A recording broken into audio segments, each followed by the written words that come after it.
Good morning student. आज हम आपको क्षितिज पुस्तक के अंतर्गत तुलसीदास पाठ समझाना चाहेंगे। इसको पार्ट 1 समझाते हैं हम आपको, जिसको आप ध्यानपूर्वक सुने। इस पाठ में तुलसीदास जी ने कि ये पंक्तियां रामचरितमानस से ली गई। तुलसीदास जी भगवान राम के परम उपासक थे। भक्तिकालीन विचारधारा के कवि थे ये। इन्होंने भगवान राम का गायन के रूप में वर्णन किया है। महर्षि वाल्मीकि द्वारा रचित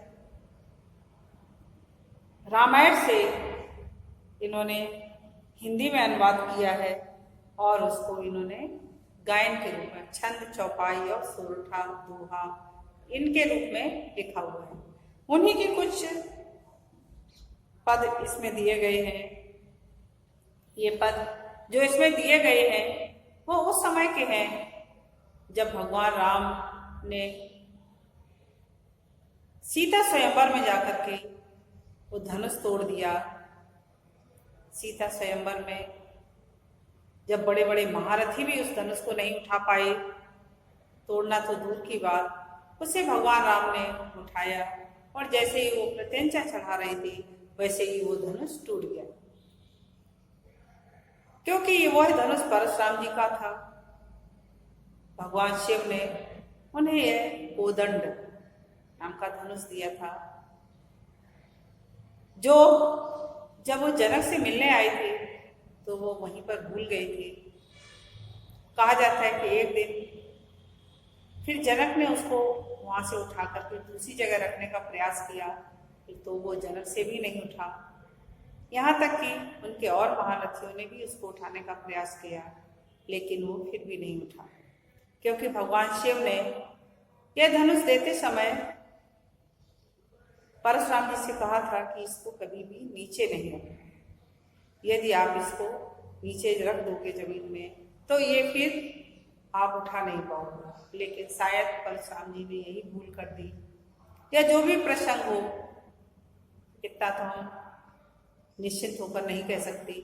लेकिन वह धनुष जब किसी से भी नहीं उठा तो एक दिन सीता जी अपने बाल सहेलियों के साथ या अपनी सखियों के साथ वहां खेल रही थी, और जब उन्होंने देखा कि ये धनुष बीच में आ रहा है। अक्सर बच्चे जब खेल खेलते हैं तो जब भी उन्हें कोई चीज इधर उधर दिखाई देती है तो वो सारा सामान एक किनारे लगा देते हैं और फिर खेलते हैं। इसी तरह से सीता जी ने भी वो धनुष उठाया और दूसरी जगह रख दिया। जब राजा जनक ने यह बात देखी कि सीता जी ने इस धनुष को उठा करके दूसरी जगह रख दिया तो उन्हें बहुत आश्चर्य हुआ, क्योंकि उन्हें जिसको उन्होंने स्वयं नहीं उठा पाया, जिसको बड़े बड़े महारथियों ने भी नहीं उठा पाया, उसे सीता जी ने कैसे उठा लिया। इसलिए उन्होंने उसी क्षण प्रतिज्ञा कर ली थी कि हमारी पुत्री यदि इतनी बलवान है तो किसी बलवान राजकुमार या राजा से ही हम उसका विवाह करेंगे। यह प्रतिज्ञा राजा जनक ने पहले ही कर ली थी। तो जब वह धनुष भगवान राम उठाते हैं और वह टूट जाता है तो उसकी इतनी तेज गर्जना होती है कि जो परशुराम जी को भी पता चल जाती है, और परशुराम जी को ये पता चल जाता है कि किसी ने भगवान शिव द्वारा दिए हुए उस धनुष को तोड़ दिया है। उसी की यह आवाज है। तो वो राजा जनक की नगरी में आ जाते हैं। कहा जाता है नारद मुनि को और परशुराम जी को मनोगति का वरदान प्राप्त था। मनोगति जानते हो डियर स्टूडेंट? मनोगति का मतलब है हमारा मन यदि जो भी चाहे मैं वहीं पहुंच जाऊं सेकंडों में। इस तरह से परशुराम जी को जब ये पता चला कि ये तो हमारे कोदंड की ही आवाज है तो उन्हें क्रोध आया और वो राजा जनक के महल की ओर उन्होंने देखा उनका धनुष टूटा पड़ा है। उन्हें क्रोध आया और वो कहने लगे कि ये धनुष आखिर में किसने तोड़ा है। जब ये धनुष किसने तोड़ा है ऐसा कहने लगी तो लक्ष्मण जी क्योंकि क्षत्रिय बालक थे, उन्हें भी क्रोध आ गया कि अभी तक तो आप थे ही नहीं और जब ये धनुष टूट गया तब आप आ गए ये कहने के लिए कि ये धनुष किसने तोड़ा है। तो आखिर में इन सबके पीछे कारण क्या है? इसी संवाद को राम लक्ष्मण परशुराम संवाद को तुलसीदास जी ने इसमें वर्णन किया। तुलसीदास जी लिखते हैं कि जब लक्ष्मण और परशुराम जी का संवाद होने लगा तो राम बीच में आ गए, क्योंकि परशुराम जी बहुत क्रोधित अवस्था में थे। तो राम जी कह रहे, नाथ संबुधन भंजन हारा, हुए को एक दास तुम्हारा, आयुष कहा कहूं किन मोही, सुन रिसाए बोले मुन कोही। सेवक सो जो करे सेवकाई, अर करनी कर करे लड़ाई। सुनो राम जय शिवधन तोरा, सहस्त्र बाहु सम सोरि पुरा। सो बिल गाओ बिहाय समाजा, न तो मारे जय हैं सब राजा। सुन मुन वचन लखन मुस्काने, बोले परशु धरहि अभिमानी। बहु धनवी तोरी लड़काई, कभू न आश्रित कीन गुसाई। यही धन पर ममता के हेतु, सुन रिसाय कर रघुकुल केतु। रे नपवालक कालवश, बोलत तोहि न सवार। धनवी सम त्रिपुरारि धन, विदित सकल संसार। इस तरह से आपस में संवाद हो रहा है।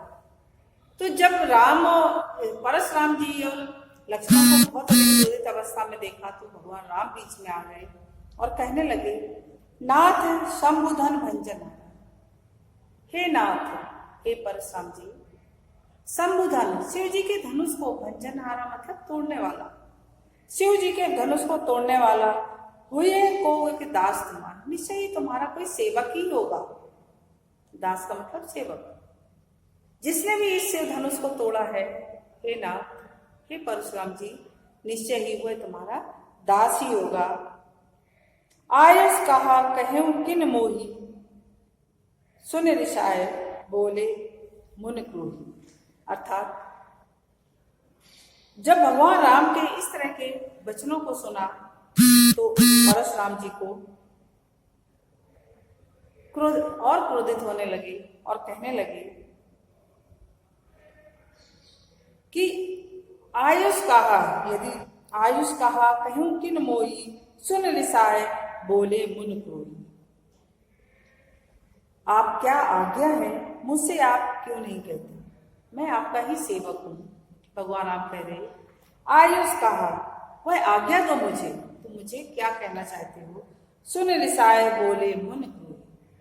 क्रोधित होकर के, रिसा करके और अधिक क्रोधित अवस्था में मुनि परशुराम जी कहने लगे, क्या कहने लगे, सेवक सो जो करे सेवकाई, अर करनी कर करे लगाई।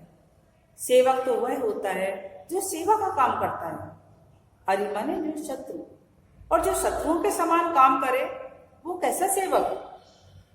सेवक सो जो करे सेवकाई, सेवक तो वह होता है जो सेवा का काम करे, अरि करनी कर करे लड़ाई। अरि माने शत्रुओं के समान, जो शत्रुओं की जैसी करनी करता हो और शत्रुओं की तरह लड़ता हो, वो कैसा सेवक। सुनो राम जय शिवधन तोरा, सहस्त्र बाहु सम सोरि पुरा। हे राम सुनो, क्या सुनो, जिसने भी इस शिव धनुष को तोड़ा है। हे राम तुम ध्यान पूर्वक सुनो कि जिसने भी इस शिव धनुष को तोड़ा है, सहस्त्र बाहु सम सोरि पुरा, सहस्त्र बाहु के समान कहा जाता है। सहस्त्र बाहु की 100 भुजाओं को परशुराम जी ने काट दिया था, तो वो कहते कि उस सहस्त्र बाहु के समान वो हमारा शत्रु है। जिसने भी इस शिव धनुष को तोड़ा होगा, रिपु माने शत्रु, सहस्त्र बाहु के समान वो मेरा शत्रु है। सो बिलगाव बिहाय समाजा, न तुम्हारे जय हैं सब राजा। अर्थात परशुराम जी संपूर्ण समाज की ओर संबोधित करते हुए कहते हैं कि इन राजाओं को सो बिलगाव बिहाय समाज, जब उनकी इस क्रोधित अवस्था को देखा तो जो सभी राजा थे, क्योंकि डरते थे, क्यों डरते थे, क्योंकि कहा जाता है कि 36 बार देखिए परशुराम जी ने इस पृथ्वी को क्षत्रिय राजाओं से विहीन कर दिया था, सभी क्षत्रिय राजाओं को मार दिया था और ब्राह्मणों को वो राज्य दान में दे दिया था। इसलिए उनकी इस क्रोधित अवस्था को देखकर सभी राजा सो बिलगाओ विहाय समाजा, सभी राजा स्वयं ही अलग अलग होने लगे। इसलिए वहां पर जितने भी राजा थे वो सभी इधर उधर छुपने लगे या इधर उधर होने लगे। ना तो मारे जाए सब राजा, ये तो इधर उधर नहीं हुए तो सभी राजा मारे जाएंगे। इसलिए सभी जितने भी राजा थे वो सब इधर डर की वजह से इधर उधर होने लगे। सुन मुनि वचन लखन मुस्काने, बोले परस धरे अपना। मुनि अर्थात परशुराम जी के वचनों को सुनकर के लक्ष्मण फिर हंसने लगे और कहने लगे कि तुमने ये परसा जो धारण कर रखा है इसका तुम अपमान कर रहे हो। बोले परस धरे अपमान, अर्थात तुम ये परसा जो तो आपने धारण कर रखा है इसका अपमान कर रहे हो।